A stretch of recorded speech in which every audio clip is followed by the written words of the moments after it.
नमस्कार, मैं हूं आकर्षण उपल और इस समय आप ये सीधी तस्वीरें देख रहे हैं IBN 24 पर। ऐसा कभी कभी लगता है कि सरकार ने हमें लूटने के लिए सड़क पर छोड़ दिया है कि कोई भी आए हमें लूटकर चला जाए। ऐसी बात इसलिए क्योंकि लगातार जो प्राइवेट स्कूल हैं, प्राइवेट अस्पताल हैं, उनकी लूट का शिकार किस तरह से आम आदमी को और खासकर लोअर मिडिल क्लास और मिडिल क्लास फैमिली को होना पड़ता है। आज की ये खबर उन स्कूलों के खिलाफ है जो स्कूल लगातार जून के महीने की ना केवल पूरी फीस ले रहे हैं बल्कि जून के महीने में जब छुट्टियां पड़ जाती हैं, जून के महीने की ट्रांसपोर्ट भी ले रहे हैं, 100% ट्रांसपोर्ट ले रहे हैं। मैं पूछना चाहता हूं हमारे मुख्यमंत्री जी से, मैं पूछना चाहता हूं हमारे शिक्षा मंत्री से, मैं पूछना चाहता हूं हमारे प्रधानमंत्री जी से और इस सरकार से कि क्या आपने इन स्कूलों को, आम आदमी को लूटने का कोई ठेका दे रखा है, कोई लाइसेंस दे रखा है कि ये जब चाहे किसी को भी कभी भी लूट सकते हैं। लेकिन आपकी सरकार किस तरह से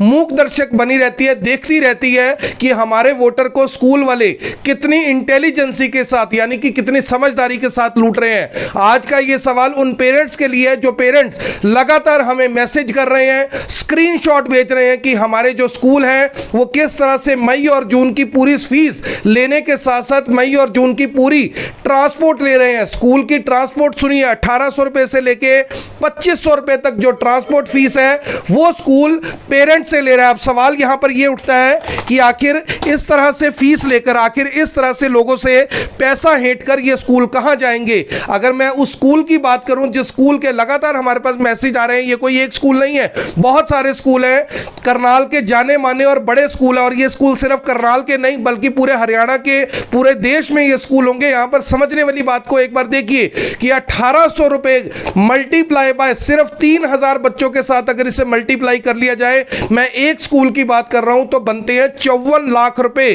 54 लाख रुपए ये स्कूल आपसे लूट कर ले जाएगा और ये एक स्कूल है। इस तरह के कितने ही जो स्कूल हैं करनाल के लोगों को लूटने का काम कर रहे हैं। यहां पर सवाल ये कि हमारी सरकारें क्यों चुप हैं और वो पेरेंट्स आखिर क्यों चुप हैं जिन पेरेंट्स के साथ ये लूट हो रही है, जिनके पास 2-2, 3-3 बच्चे हैं और वो उसी स्कूल में पढ़ रहे हैं। क्या वो इतना पैसा उन स्कूलों को दे सकते हैं? अपना पेट काट कर, जेब काट कर, तेल कम खर्च कर, रोटी कम खाकर, बिजली का कम इस्तेमाल कर वो लोग स्कूलों की फीस भरते हैं। क्योंकि अगर टाइम पर स्कूल की फीस ना भरी जाए तो बिजली बोर्ड चाहे आपके लेट फाइन को एक एप्लीकेशन के बाद माफ कर दे, लेकिन ये स्कूल आपके 1 रुपए को भी माफ नहीं करना चाहते क्योंकि ये स्कूल आपको लूटना चाहते हैं। ये अपनी करोड़ों रुपए की जो सालाना इनकी इनकम है, ये इसके ऊपर चोट नहीं पहुंचाना चाहते। इसके साथ साथ स्कूलों ने इस बार नया काम किया है। जिस तरह से हरियाणा सरकार ने रोक लगाई थी कि कोई भी प्राइवेट स्कूल एनुअल चार्ज नहीं लेगा, इन स्कूलों ने उस एनुअल चार्ज को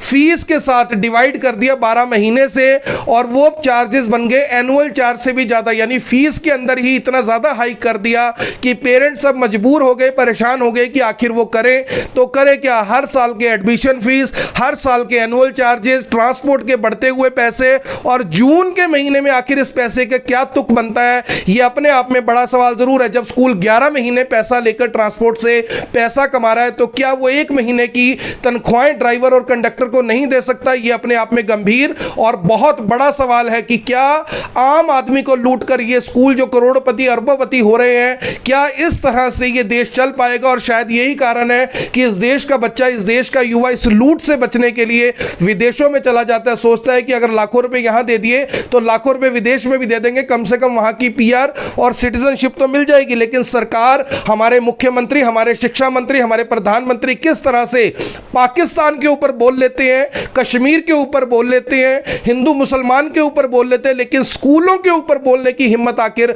इन नेताओं की क्यों नहीं है? ये अपने आप में बड़ा सवाल है। महक, हमारे समय में तो स्कूल सिर्फ फीस लिया करते थे, लेकिन जून के महीने में ट्रांसपोर्ट, वो भी 100%, क्या ये लूट नहीं है? सर, चाहे मैं अपनी बात करूं या आपकी बात करूं या किसी की भी बात करूं, हम सभी एक नामी स्कूल में पढ़े हुए। मैं किसी भी स्कूल का नाम यहां पर नहीं लेना चाहूंगी, लेकिन मुझे अपना समय याद है। हमारे समय पर जून में ट्रांसपोर्टेशन फीस नहीं जाती थी, ना कोई लेता था। अरे भैया, जब बच्चे घर बैठे हुए हैं, स्कूल जा नहीं रहे, तो किस बस में चढ़ने के उनसे पैसे वसूले जा रहे हैं? ये एक सवाल है। हमारे शिक्षा मंत्रालय की बात की जाए, लू के चलते, गर्मी के चलते टाइम कम कर दिया जाता है, छुट्टियां भी एक्सटेंड कर दी जाएंगी, लेकिन पैसे तो कम कर दो। बच्चों को तो आप राहत दे रहे हो गर्मी में, लेकिन अभिभावकों को भी कुछ राहत दे दो। कब तक वो प्राइवेट अस्पतालों की तरह प्राइवेट स्कूलों में लूटते रहेंगे, बर्बाद होते रहेंगे। और टेंशन भरी बात यह है कि कल को हम अपने बच्चों को कहां पढ़ाएंगे, कौन से स्कूल में पढ़ाएंगे और चयन कैसे करेंगे कि कौन सा स्कूल सही है। मैं आपको बता दूं कि लगातार स्कूलों के खिलाफ हम आपको ये कवरेज दिखाते रहते हैं। कमेंट बॉक्स में जरूर बताइए कि क्या आप इन स्कूलों की लूट से परेशान हैं, क्या ये स्कूल आपको भी लूट रहे हैं। अपने स्कूलों का नाम भी धड़ल्ले से लिखिएगा नीचे कि कौन कौन से स्कूल आपसे इस तरह से पैसे ऐंठ रहे हैं, लूट रहे हैं, आपको ठग रहे हैं। और अगर आप अपनी कोई भी बात इस बारे में कहना चाहते हैं तो हम आपकी बात को कैमरे पर सुनाने के लिए तैयार हैं। भले ही कोई मीडिया संस्थान आपकी बात को पब्लिक के सामने ना लेकर जाए, लेकिन हम आपकी बात को जरूर जनता के सामने लेकर जाएंगे। इसमें घबराने की, डरने की जरूरत नहीं है। आप अपनी आवाज को उठाइए, अपनी शिकायतों को सीएम विंडो में मुख्यमंत्री जी को पोस्ट कीजिए, शिक्षा मंत्री को पोस्ट कीजिए, प्रधानमंत्री को पोस्ट कीजिए और इन स्कूलों को मजबूर कीजिए कि आपको लूटे ना। अगर स्कूलों को पैसा चाहिए भी है, ट्रांसपोर्ट के अंदर वो तनख्वाहें देना चाहते हो तो 25 से 30% पैसा बहुत है। यानी कि अगर 2000 रुपए फीस है तो वो 500-600 रुपया ले सकते हैं, लेकिन अगर 1800-1800, 2-2000 रुपए पूरा पैसा वो ट्रांसपोर्ट के तौर पर लेते हैं तो जाहिर तौर पर लूट है। शिक्षा का व्यापारीकरण है। शिक्षा अब बिजनेस बनती जा रही है और इस बिजनेस को चलाने में उन लोगों का सबसे बड़ा योगदान है जो अपनी आवाज को उठाते नहीं है। मेरी आप सभी से हाथ जोड़कर अपील, अगर ये खबर आपके मतलब की है, अगर ये खबर जनता के मतलब की है, अगर हमने इस खबर को उठाकर, इस मुद्दे को उठाकर जोखिम लिया है तो इस खबर को जरूर शेयर करें और शेयर करने के साथ साथ कमेंट बॉक्स में बताएं कि क्या इस तरह की लूट आपके स्कूल भी, आपके बच्चों के स्कूल भी आपके साथ कर रहे हैं। उस स्कूल का नाम लिखिए, बताइए कि कितने पैसे वो आपसे लूटना चाहते हैं या लूट रहे हैं और अपनी आवाज को बुलंद कीजिए, क्योंकि जब तक इन स्कूलों का नाम जनता के सामने नहीं आएगा तब तक ये स्कूल आपको लूटना बंद नहीं करेंगे। बहुत बहुत धन्यवाद। जय हिंद, जय भारत। अब यहां तक आ ही गए हैं तो हमारे चैनल को सब्सक्राइब जरूर करें और नीचे दिए गए बेल आइकन को जरूर दबाएं ताकि हर खबर सबसे पहले पहुंचे आप तक।